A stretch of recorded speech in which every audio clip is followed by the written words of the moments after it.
चलिए देखिए ध्यान से चलिए ध्यान दो क्या हो।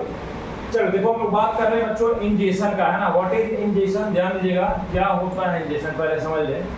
The process of intake of food into the body of an organism, है ना।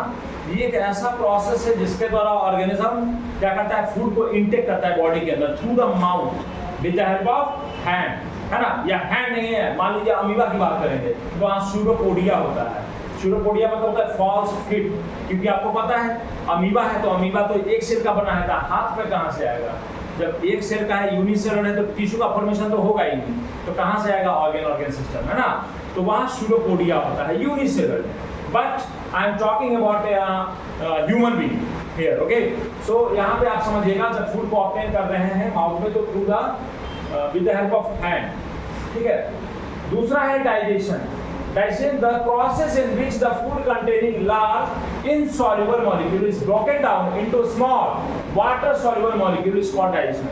ध्यान दीजिएगा बच्चे, हम लोग जो भी खाना खाते हैं, है ना, वो कैसा होता है, इनसॉल्युबल होता है और लार्ज फूड पार्टिकल्स होता है ना। With the help of enzyme वो जो लार्ज फूड पार्टिकल्स है वो क्या होगा, कन्वर्ट हो जाएगा किसमें, स्मॉल और वाटर सॉल्युबल मॉलिक्यूल्स में, ताकि वो छोटे छोटे पार्ट में डिवाइड कर सके, है ना।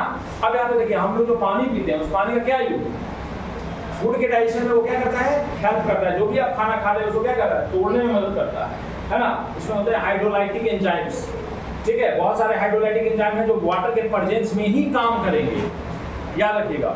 एंजाइम्स क्या होता है, एंजाइम्स किसका बना होता है, प्रोटीन का। All enzymes are made of protein, ठीक है।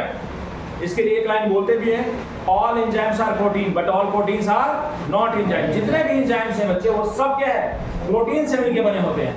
लेकिन इसका मतलब ये नहीं कि जितना भी प्रोटीन है वो सब एंजाइम होगा, समझे। जैसे हर बूढ़ा आदमी बच्चा था, लेकिन हर बच्चा बूढ़ा होगा कि नहीं होगा इसकी गारंटी नहीं है, समझे कि नहीं।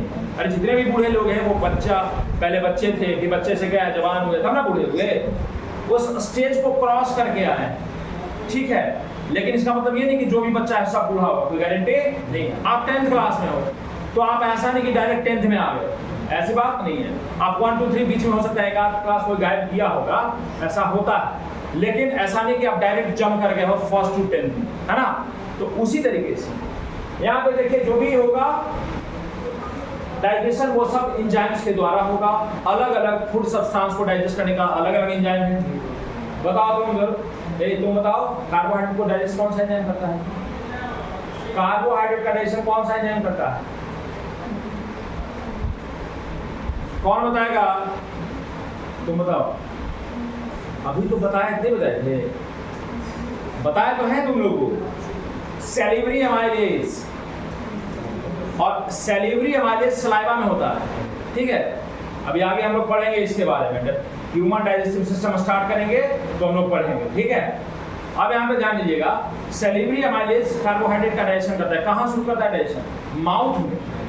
About 30% of carbohydrate are digest in our mouth. समझ में आ रही बात सबको, चलिए तो यहाँ तक क्लियर है, डाइजेशन समझ में आ गया, है ना। लार्जर मॉलिक्यूल्स को स्मॉलर मॉलिक्यूल्स में कन्वर्ट किया जाता है with the help of enzymes, is called digestion, okay. अब ये बात करते हैं एब्जॉर्प्शन का। What is absorption, the process in which the digested food passes through the intestinal wall into blood stream is called absorption। ये एक ऐसा process है जिसमें जो डाइजेस्ट फूड हो गया है वो इंटेस्टाइन के बाहर होते हुए, आपको पता है, आप लोगों ने सुना होगा, where does complete digestion of food takes place, complete digestion कहाँ होता है फूड का, स्मॉल इंटेस्टाइन में। कहाँ होता है, small intestine is the place where complete digestion of food takes place, ठीक है। तो वही कह रहा है, the process in which the digested food passes through the intestinal wall into blood stream is called absorption।